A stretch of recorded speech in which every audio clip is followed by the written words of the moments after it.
How did this young boy become humanity's greatest soldier? Let's break down the origin story of Master Chief. Now, if you like this kind of content and want to keep up with everything Halo, you gotta smash that like and subscribe so you don't miss out, but let's jump right in. In the distant future, humanity has spread out among the stars with developed space travel. A boy named John was born in the year 2511 on a human colony known as Spartan-II. Now, when compared with others at his age of 6, John showed extraordinary physical size, reflexes, and large amounts of ambition. Now enter Dr. Catherine Halsey, a leading scientist and employee of the Office of Naval Intelligence, which is a sub-intelligence branch of the UNSC Navy, which stands for the United Nations Space Command. Now, she was quote-unquote recruiting for her new Spartan-II program, a program in which children would be raised to become the ultimate military soldier, a super soldier. Now, I say recruiting, but it was really more like abducted, but we'll get to that more in a second. Now, during her first encounter with John, she had him flip a coin a ton of times, and John correctly named the side of a coin it would land on every single time. Now, whether it was his great vision, reflexes, or just pure luck, Halsey decided that he would be a member of the children selected. Now, part of the reason why the Spartan-II program was so controversial is while it had potential to yield huge benefits, it really stepped a lot of humanitarian bounds, considering that children had to be incorporated from a very young age, and without getting the consent of the parents, they had to go through much more nefarious means in order to actually get these children involved. This is ultimately the military we're talking about, and what they would do is they would have flash clones replace any of the children that were taken or abducted. And this was a very illegal cloning technique that, of course, the military doesn't have to follow any rules, and these clones would rapidly deteriorate and make it seem like these children died of natural causes so they could be in the military even if these children were already declared as dead in the eyes of everyone else. Now, after the abduction took place, for the next 8 years of John's life, him and his fellow subordinates would learn about history, military strategy, and receive training in weapons along with military physical training to give them the nutrients they need to become that perfect soldier from a very young age. Now, this is also where he met his two greatest friends and fellow Spartans, Sam and Kelly, who will be very important later on.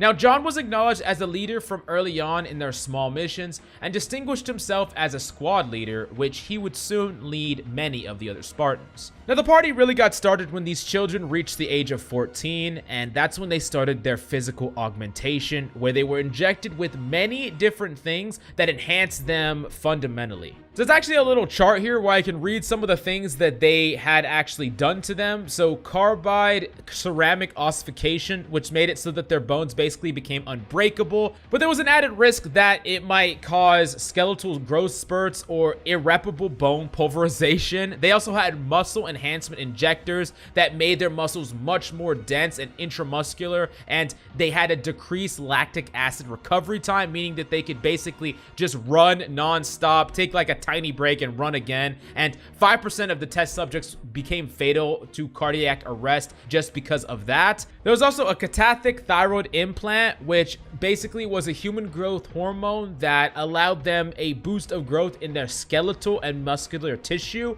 but there was also rare instances of elephantitis and a suppressed sexual drive, which is part of the reason why none of these Spartans really care about that. They're basically more machine than human at this point. Next up was occipital capillary reversal, which submerged and boosted blood vessel flow beneath the rods and cones of the subject's retina, which is in your eye, produces a marked visual perception increase, basically gave them much better vision. They could see much farther and they could see much clearer, and there was a chance that the retinal would reject and detach, which led to permanent blindness. Last up, there was a superconducting fabrication of neural dendrites, which in fancy terms, it was the alteration of bioelectrical nerve transduction to shield electrical transduction, 300% increase in subjects' reflexes. In addition, anecdotal evidence of marked increase in intelligence, memory, and creativity, but there were also significant instances of Parkinson's disease and Fletcher syndrome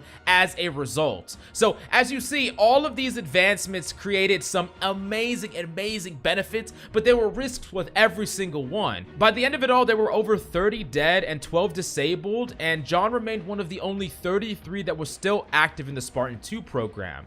He became incredible, but many of the children died died in the process or became inactive or unable to still serve in the program and became more or less officers in the regular military. Now at this point, John was 14, but he was in peak physical human condition. Think 18-year-old Olympic athlete level at the top of humanity, and he's only 14.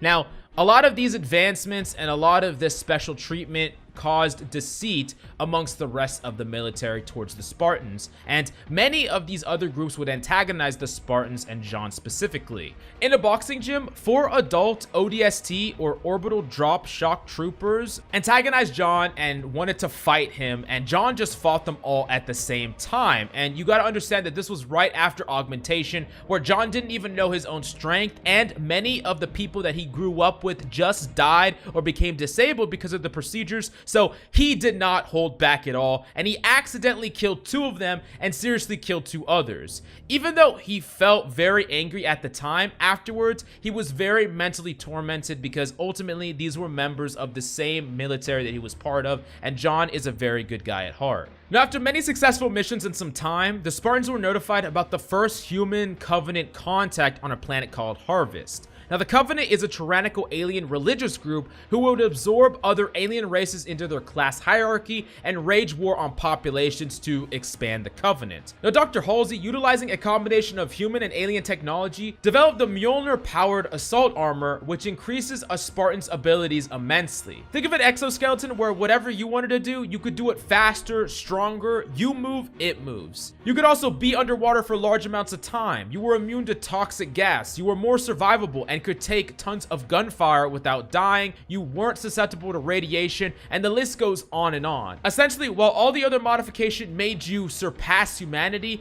this put you into a completely new realm, a one-man army. Now, only those who went through the Spartan modification even had a chance to survive this new powered armor. Now, eventually this armor would be opted with Covenant regenerative shields, which is a huge part of what you see in games, that top bar that regenerates with time.